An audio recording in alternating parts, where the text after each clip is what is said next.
దాని విషయంలో ఎప్పుడు కూడా మీరు రాజీ పడవద్దు. మీరు ఎప్పుడు కూడా దాని విషయంలో మీరు ఎలాంటి తరతమ భేదాలకు తావివ్వకుండా స్వేచ్ఛాయుతమైనటువంటి ప్రక్రియకు మీరు బాటలు వేయాలి. మేబీ మీరు చేసుకోవచ్చు, కానీ శాంతియుతంగా చేసుకోవచ్చు. అదేవిధంగా ఈ సందర్భంగా నేను చెప్పేదంటే, ఇప్పుడు నేను కొన్ని విషయాలు విలేజ్లో గతంలో జరిగినటువంటి ఇన్సిడెంట్లు, మనకు ఒక తప్పు చేసినటువంటి వ్యక్తిని ఈరోజు చూడండి, ఈ సమాజంలో మనకి ఏమి లేవు చెప్పండి.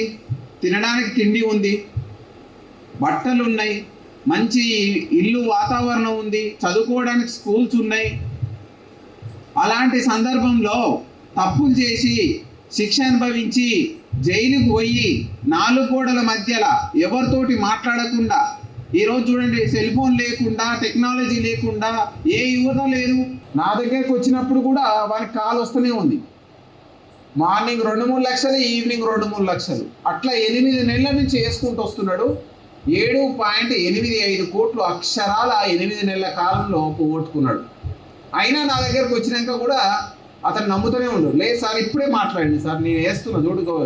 ఎక్కడా కూడా అన్యాయాన్ని సహించొద్దండి. మీ అందరి కోసమే డయల్ 100 ఇచ్చినాం. ఎందుకు ఇచ్చినాం డయల్ 100? ఎందుకు ఇచ్చినాం అని అంటే, ఏ అర్ధరాత్రి అపరాత్రి అయినా, ఏ కష్టం వచ్చినా మీరు కనీసం పోలీస్ స్టేషన్కు ఫోన్ చేయాలంటే ఏ ఎస్ఐ నెంబరో, ఏ సిఐ నెంబరో, ఏ కానిస్టేబుల్ నెంబరో, ఎవరి నెంబర్ అవసరం లేదు. మీరు మీ ఇంట్లో ఉండి 100 అనేటువంటి ఫోన్ నెంబర్ కొడితే, మీది ఏ ఊరు అని కొడితే, ఏ పోలీస్ స్టేషన్ అని కొడితే ఆ పోలీస్ స్టేషన్కు ఫోన్ వెళ్ళిపోతుంది. ఇంత అవకాశం ఎక్కడన్నా ఇచ్చినామా?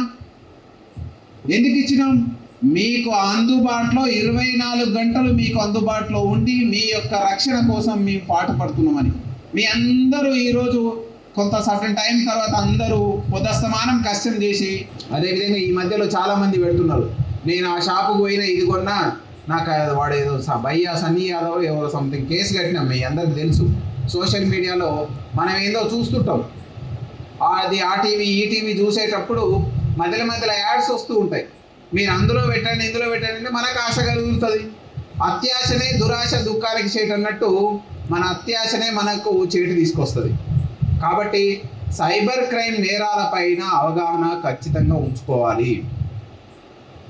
సైబర్ క్రైమ్ నేరాలంటే ఏ బర్లకాడికి పోయేటాయనో, గొర్రెలకాడికి పోయేటాయనో, లేకపోతే వ్యవసాయం చేసేటాయన చిన్న డబ్బా ఫోన్ పట్టుకున్న ఆయనకి ఏం కాదు. ఏదైతే స్మార్ట్ ఫోన్ ఉందో, ఆ పెద్ద ఫోన్ ఉందో, ఆ పెద్ద ఫోన్ పట్టుకున్న ఆయనకు థ్రెట్ ఎక్కువ ఉన్నట్లు లెక్క.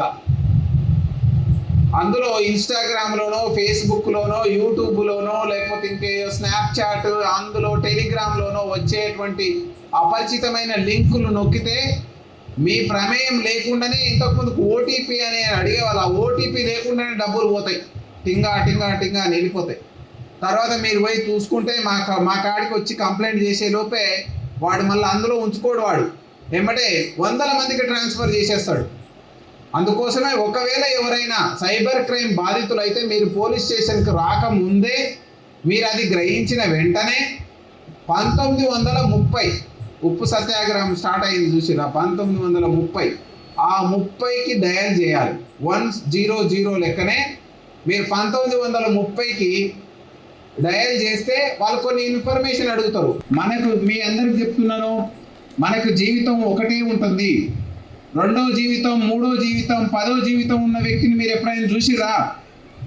ఉండదు. ఇది అందరికి తెలిసిన సత్యం. కానీ గ్రామాలలో తాత్కాలిక ఆనందం కోసం, తాత్కాలిక సుఖాల కోసం, తాత్కాలిక సంతోషాల కోసం నేరాలు చేయడమే అలవాటు చేసుకుంటున్నారు కొంతమంది. అలాంటి వాళ్ళని మనం చట్టం దృష్టికి తీసుకురావాలి. మన సమాజం ఎట్లాంటి సమాజం అంటే, మనం ఎంచుకున్న రాజ్యాంగం ఏంటంటే, ఒక తప్పు చేసినటువంటి వ్యక్తిని పరివర్తన కలిగే వ్యక్తిగా మార్చుకునే సొసైటీ మనది.